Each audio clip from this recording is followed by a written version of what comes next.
Piña es catedrática de Literatura Latinoamericana en la Universidad de Granada, doctora y licenciada en Filología Hispánica y licenciada también en Antropología Social y Cultural por la misma universidad. Ha sido contratada del programa Ramón y Cajal, investigadora visitante de la Universidad de California, Los Ángeles, Princeton, Sorbonne, Buenos Aires y Yale. Ha publicado, bueno, también lo sabemos, creo, numerosos libros, ensayos y artículos que han aparecido en editoriales y revistas de reconocido prestigio internacional sobre temas dominicanos, narrativa rioplatense contemporánea, escritura autobiográfica, diario y carta, estudios transatlánticos, feminismo materialista, literatura actual y mercado editorial. Sus dos últimos libros son las novelas argentinas del siglo XXI, Nuevos modos de producción, circulación y recepción, y otros, Ricardo Piglia y la literatura mundial, ambos aparecidos en el año 2019. En la actualidad es la investigadora principal de los proyectos I+D Letral, de Femenedit y de Femendata. También es la directora de la Unidad Científica de Excelencia Iberlab, Crítica en Lengua y Cultura en Iberoamérica, y decana de la Facultad de Filosofía y Letras de la Universidad de Granada. Va a hacer una ponencia titulada La literatura vista desde el Big Data y la inteligencia artificial, conceptos clave y desafíos críticos, en la que reflexionará sobre la interacción entre el Big Data y categorías literarias fundamentales como obra, autor, lector, que ya... Y ya, pues, le doy la palabra. Muchas gracias. Si me permitís, yo también me voy a desembozar, como tenemos la distancia de seguridad.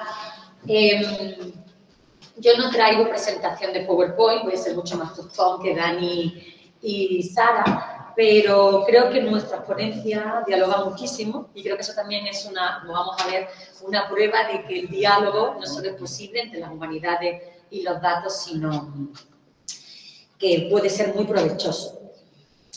Finalmente, para la ponencia de hoy me he enfocado solo en la parte, por cuestiones de tiempo, de la literatura vista desde el Big Data y voy a dejar la investigación que estoy haciendo sobre inteligencia artificial, que sí aparecerá publicado en el volumen de De Gruyter en primavera. Voy a comenzar con una cita de Ricardo Piglia, que mis estudiantes conocen muy bien, porque con ella me gusta siempre inaugurar las clases el primer día. Dice así: en la clínica del arte de leer, no siempre el que tiene mejor vista lee mejor. Esta frase, aparentemente osimorónica de Ricardo Piglia, refleja con nitidez el hecho de que la literatura, como el arte, trata de lo que vemos. Es decir, es un asunto de perspectiva o de escala, además de un modo de ver, como lo entiende Berger, una ideología o un lugar de enunciación. El énfasis recae, pues, en el punto de vista, que es el que otorga sentido y construye una verdad. Bueno, y aquí iba a hacer como una analogía con Merleau-Ponty, lo que el ojo ve es precisamente la prosa del mundo, pero bueno, no me voy a enrollar con eso.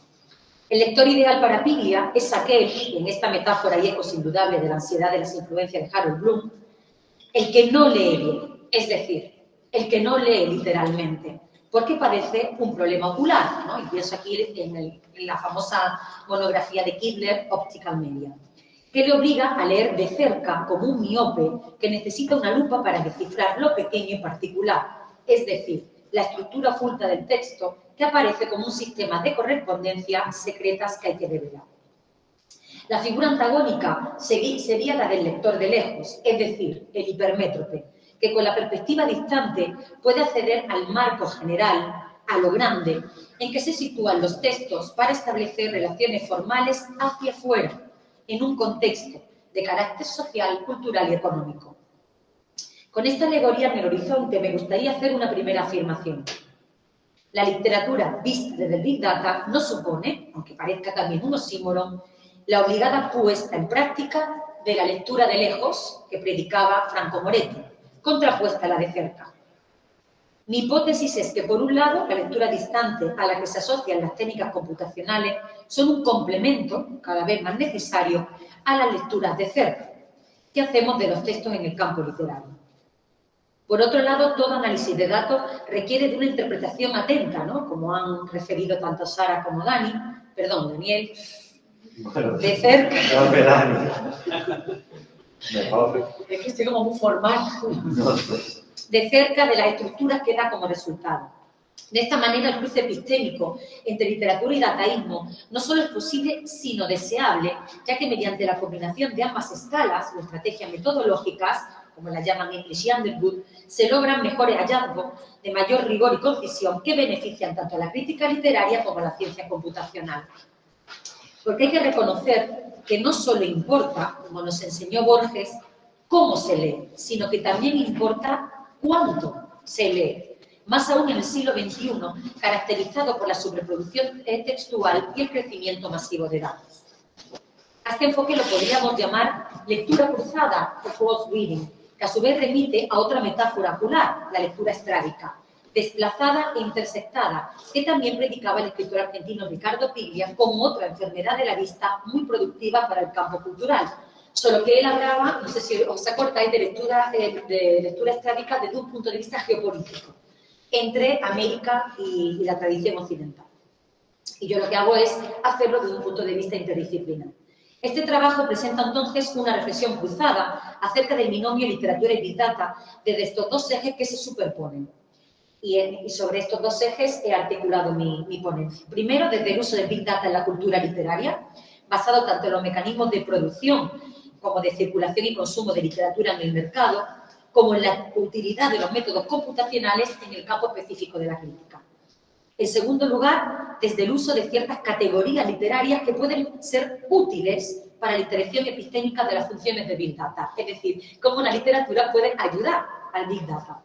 Sin duda, esta propuesta es solo un punto de partida que tiene como objetivo último contribuir al necesario diseño de una agenda para el dataísmo literario que ponga en consideración las múltiples posibilidades de colaboración y diálogo entre las humanidades y la ciencia de datos. 1. Uso del Big Data en la cultura literaria.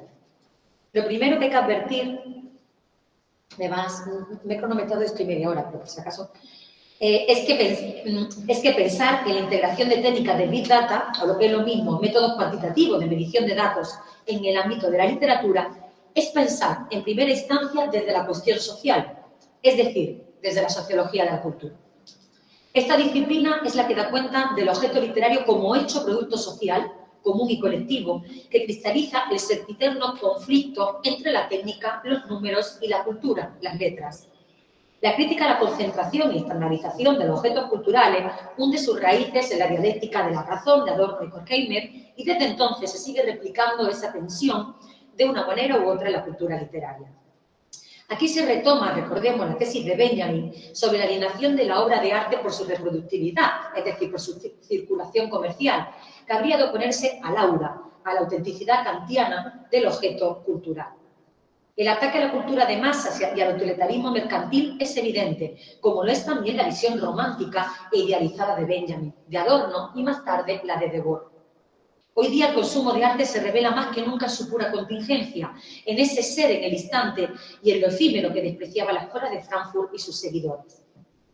Por supuesto, cuando uso el concepto de contingencia, que es una metáfora, pienso en los estudios clásicos de Hegel y de Schelling, pero sobre todo me remito al valioso diálogo a tres bandas entre Wagner y Claude Zizek en Contingencia, Hegemonía y Universidad, y al reciente Recursivity a Contingency de Yu Hui, que trata justamente el tema de la cultura y la informática.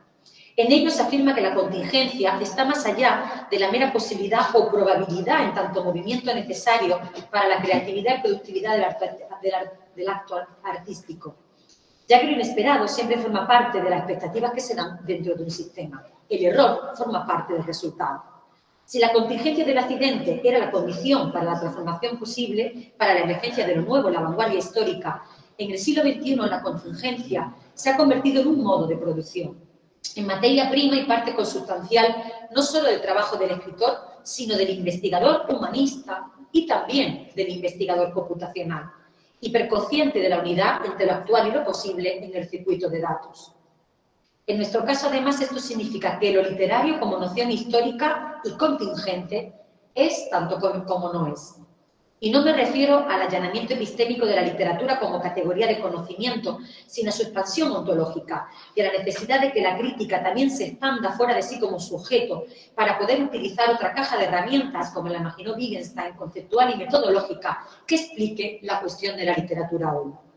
Si queremos entonces leer desde el presente y desde la contingencia, tenemos que incluir los macrodatos, cuyo volumen y velocidad, ¿no?, una de esas dos subes de las que ha hablado Dani, ha aumentado sobremanera en la última década, con un impacto material y simbólico en la cultura literaria que no podemos soslayar. Como dicen Schumann y Carlucci, en las artes y la humanidad de la noción de Big Data está todavía en un estado embrionario, ¿no? Y solo hace pocos años las organizaciones, instituciones artísticas y culturales están investigándola y explorando nuevas formas de entendimiento y de colaboración. Es cierto que en el último lustro se han ido prodigando más los estudios sobre humanidades y métodos cuantitativos, especialmente en la academia anglosajona, más tarde en la francesa, sobre todo de 2016, cuyas fronteras entre las humanidades y las ciencias sociales han sido históricamente más porosas en los departamentos de Estados Unidos, también en Cambridge y Oxford, por supuesto en los departamentos sobre todo de las universidades de París. Las ciencias sociales tienen un diálogo más tradicional con las humanidades, a lo que no pasa en otras academias como por ejemplo la española, la italiana, la alemana, lo que sin duda facilita el trasvase interdisciplinar. En el caso específico de los estudios literarios, son tres los investigadores más destacados en crítica computacional, y son anglosajones: Matthew Jokers, Andrew Piper y Ted Underwood. Y en el espacio iberoamericano contamos con Carolina Ferré, Carolina Ganza y Diana Roisan, que están las tres con nosotras en el Congreso. Esto me lleva al segundo aspecto que hay que matizar. La utilización de la ciencia de datos trasciende el concepto de humanidades digitales.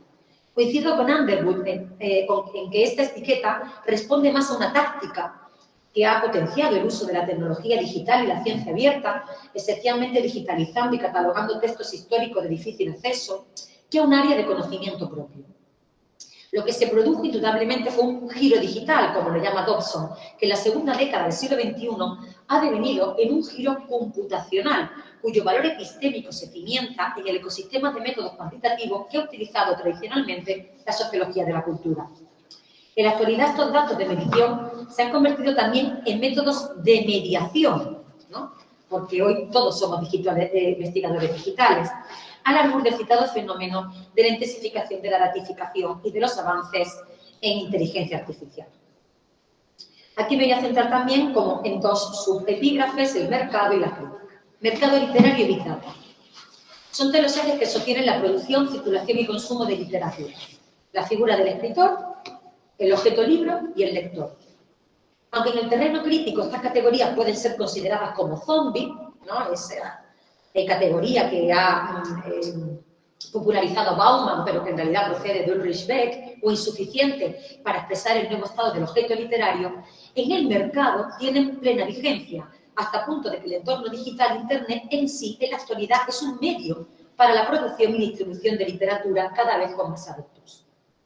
Esto está vinculado con la potencialidad predictiva de los macrodatos, que ha propiciado que se acuda a ellos dentro de la industria creativa, ¿no?, ha dado un montón de ejemplos Dani, para evaluar tendencias del mercado artístico, también para evaluar la calidad de los productos, el valor literario, que es el talón de Aquiles dentro del campo de la crítica, y el grado de satisfacción de los usuarios, ¿no? Tenemos los estudios de Porterland, de Schuma, etcétera, etcétera.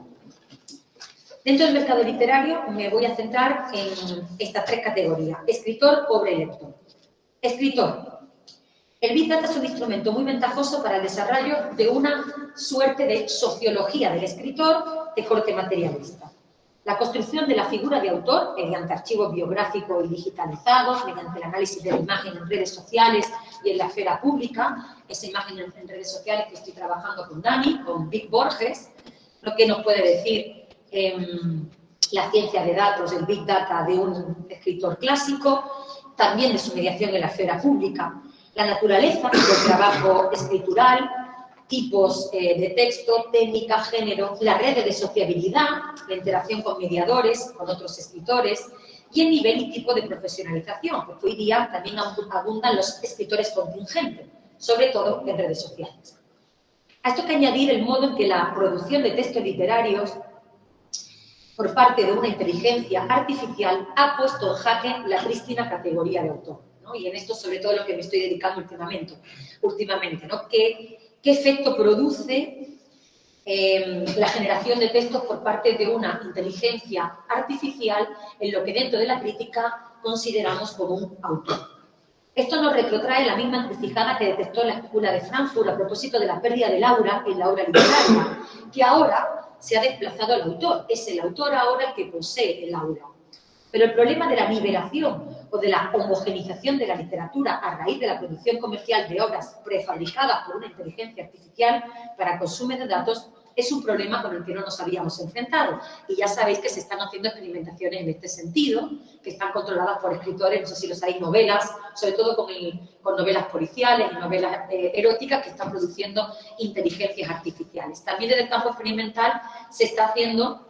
En América Latina hay un núcleo de escritores chilenos que están ellos mismos generando textos con inteligencia artificial más vinculado a la poesía experimental. Esto puede ser una vía de explotación para los grandes conglomerados editoriales que viven de los derechos de autor y que con el empleo de una inteligencia artificial, o sea, que es lo que están haciendo, por ejemplo, Random House, ¿no? Con una inteligencia artificial, probar a generar textos literarios. Devendrían también en autores, o sea, los grandes conglomerados, las editoriales serían autores, lo que sin duda conlleva otra problemática. La pérdida o la posible muerte de nuevo, por segunda vez, de la categoría de autor, que ahora había de convertirse en mediador o en supervisor del texto producido por la inteligencia artificial. Y por tanto, los derechos ya no pasarían a él, sino que pasarían a la propia editorial.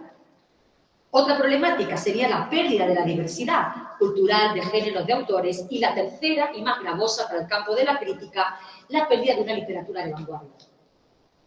¿Por qué? Porque la literatura experimental, la literatura procedimental, la literatura contra el sentido, supone siempre la intervención de la creatividad humana. Dos, obra. Aquí veis cómo no lo puedo desarrollar, ¿no? Esto lo desarrollo en el capítulo, ¿no?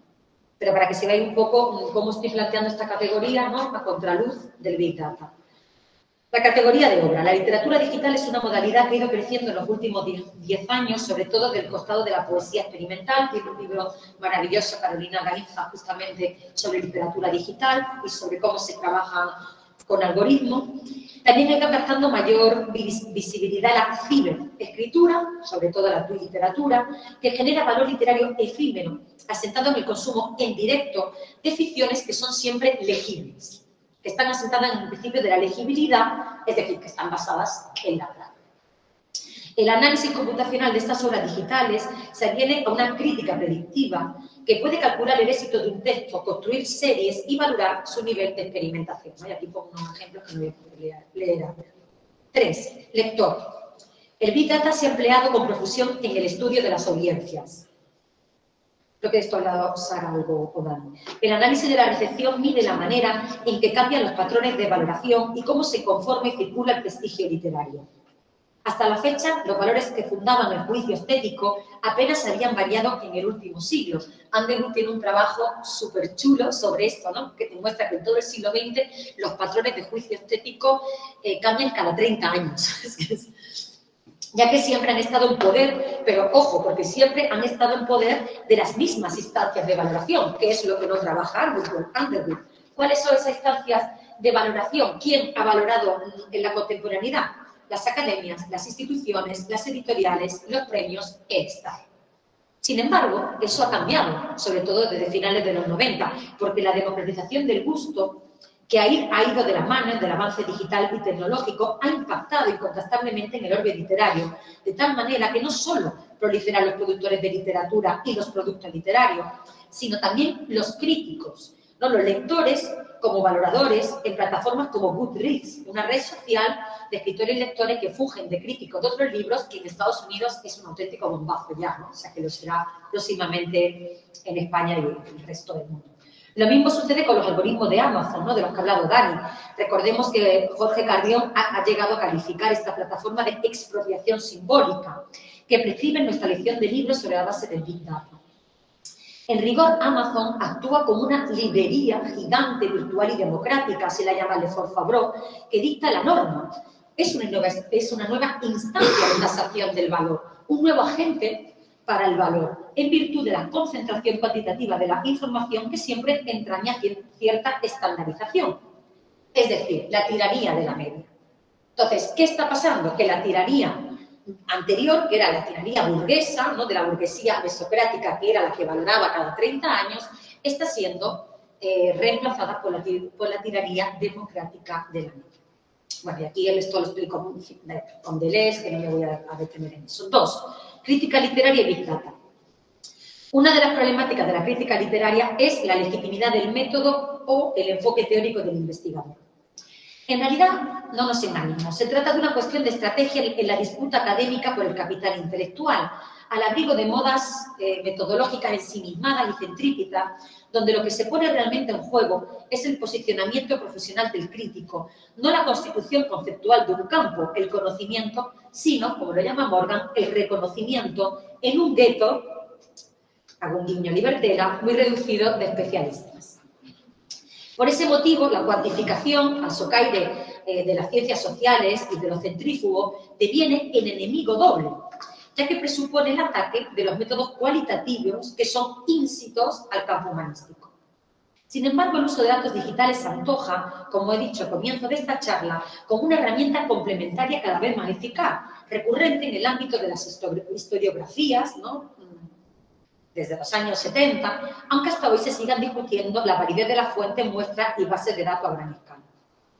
De otra parte, también hay muchos humanistas que ponen en tela de juicio la validez de los métodos cuantitativos, a los que se los tilda de positivistas y de neoliberales, sin conocer ni haber ensayado sus usos, que en algunos campos y en algunos casos significan auténticos retos para la crítica de izquierda y materialista, ¿no? O sea, sin, por supuesto, negar que son métodos positivos y neoliberales.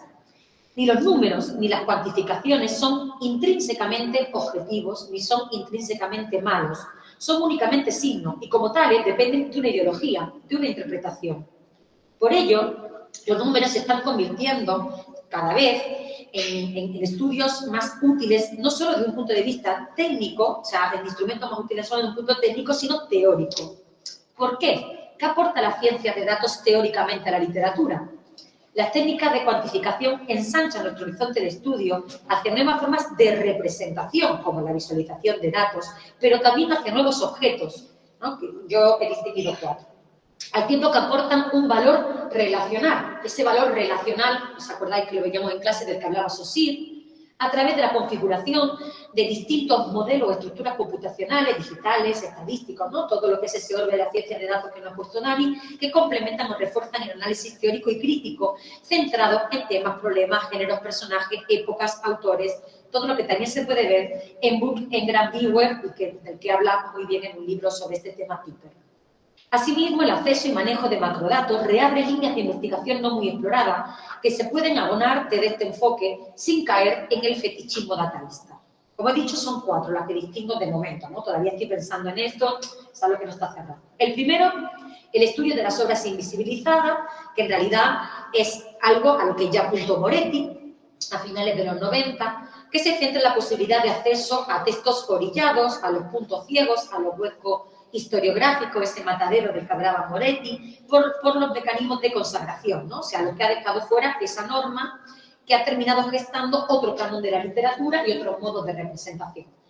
Básicamente, esta es la línea poco explorada, pero la que más se está explorando dentro de esta relación entre literatura y literatura. La segunda sería historia de la crítica. Esta me interesa mucho. Se trata de la realización de un análisis bibliométrico o de citación de determinadas teorías y corrientes críticas. Esto se ha ensayado en 3 artículos, por lo menos por donde yo he visto solo, sobre la base de asociaciones semánticas, de la repetición y la generalización en su contexto geopolítico de enunciación, lo que ayuda a trazar el mapa de las relaciones de poder en la academia y de su capital en cada época, ¿no? Goldstone, César Domínguez, Underwood también tiene otro artículo sobre historia de la crítica, que sería como historia de las academias, ¿no? En tercer lugar, historia del gusto. A través del análisis de periódicos, notas, revistas y otro tipo de discursos, se puede medir la forma en que se ha tasado el valor literario o el prestigio. ¿Y cuáles son sus variaciones en el tiempo y en el espacio, ¿no? En este sentido, hay un artículo que se ha centrado solo en el bestseller, pero que podría ser un buen ejemplo para los que estén interesados en este tema, que es el de Acker y Joker de Bestseller Code. Y por último, el estudio de redes de sociabilidad. En la órbita de Knowing se están llevando a cabo, primero desde la psicología y después desde la sociología, de Le Mercier y Salk, análisis de redes en esta nueva era del Big Data, análisis también como de Jean So and Long, sobre las conexiones que se producen para construir redes de valor en las plataformas digitales, a partir de contenidos y perfiles en redes sociales como Twitter, Facebook, Instagram o LinkedIn. Esta posibilidad me parece muy provechosa, sobre todo para el entendimiento del modo en que se construye hoy las figuras de escritor y el papel que ejercen los mediadores, las editoriales, los agentes, otros escritores, grantas, los festivales como el Hey, en la dotación simbólica y económica de una obra o de un autor.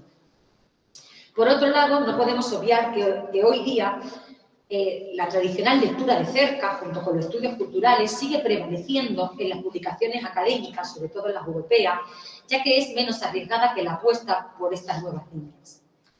Pero el precio que tiene que pagar el humanista por extender su horizonte disciplinar es un precio alto, ya que no solo se enfrenta a otra disciplina que tiene que aprender, sino a problemas institucionales derivados de la falta de formación técnica, de la falta de infraestructura, así como de algo mucho mayor, de lo que seguro Diana sabe, lo que yo desde el mercado lo padezco, que es la desvalorización académica por parte de tus pares, de tus compañeros y de los agentes que controlan el campo.